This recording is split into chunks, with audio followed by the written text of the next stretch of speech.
कि मन जिस प्रकार की भावना में रहता है, मन में जो चीजें रहती है उसी प्रकार से, उसी भाव से वो मनुष्य जगत को देखता है। जिसके मन में बुरे भाव हैं वो जगत में सर्वत्र बुराई देखता है,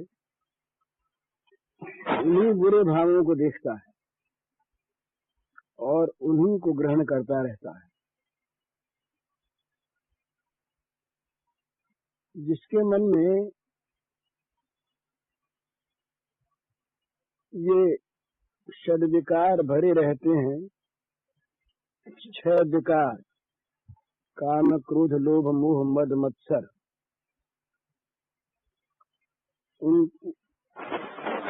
उसको भगवान में भी दिखते हैं।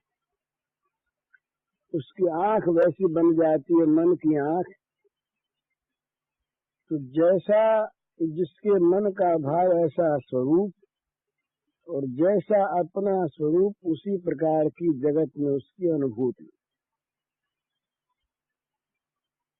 परंतु ये मिथ्या अनुभूति है। ये जैसे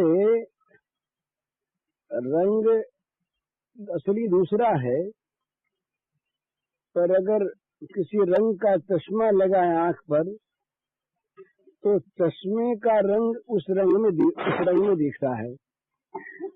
हालांकि रंग वो नहीं है, रंग दूसरा है। हरे चश्मे वाले को सब हरा दिखता है, नीले वाले को नीला दिखता है।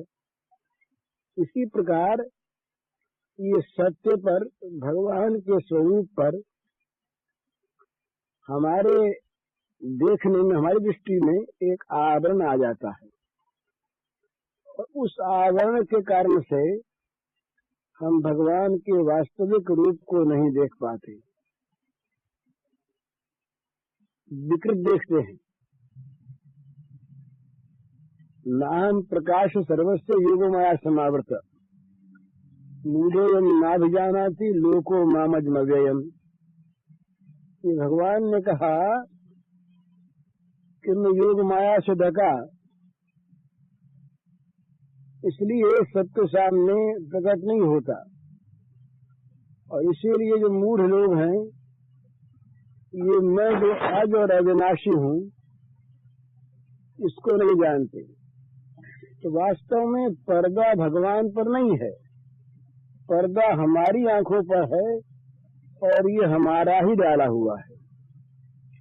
अपनपु आपन ही बिसर्यो, जैसे स्वान कांच मंदिर में भ्रम भ्रम भूस मर्यो, अपनपु आपन ही बिसर्यो। अपने ही आप, हमने अपना अपनपा बिसरा दिया है।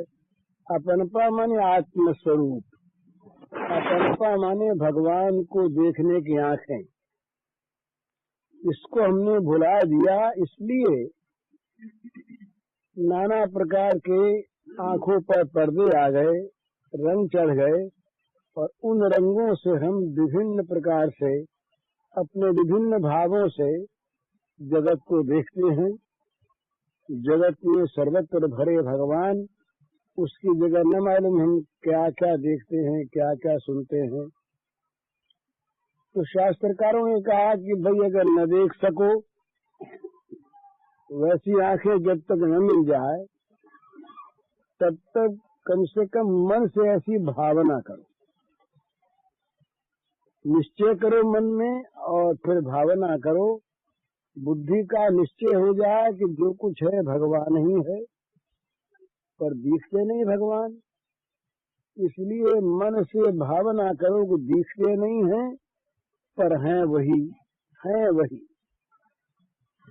इस प्रकार बार बार समस्त भूत प्राणियों में, समस्त जगत में भगवान की भावना करते रहने से हमारी आंखों में, मन की आंखों में, बुद्धि की आंखों में भगवान उतर आएंगे। और जब हम अपनी बुद्धि की आंखों से, मन की आंखों से भगवान को देखने लगेंगे तो फिर कभी इन आंखों के सामने भी भगवान दिखने लगेंगे। ऐसा होना कोई बड़ी बात नहीं है।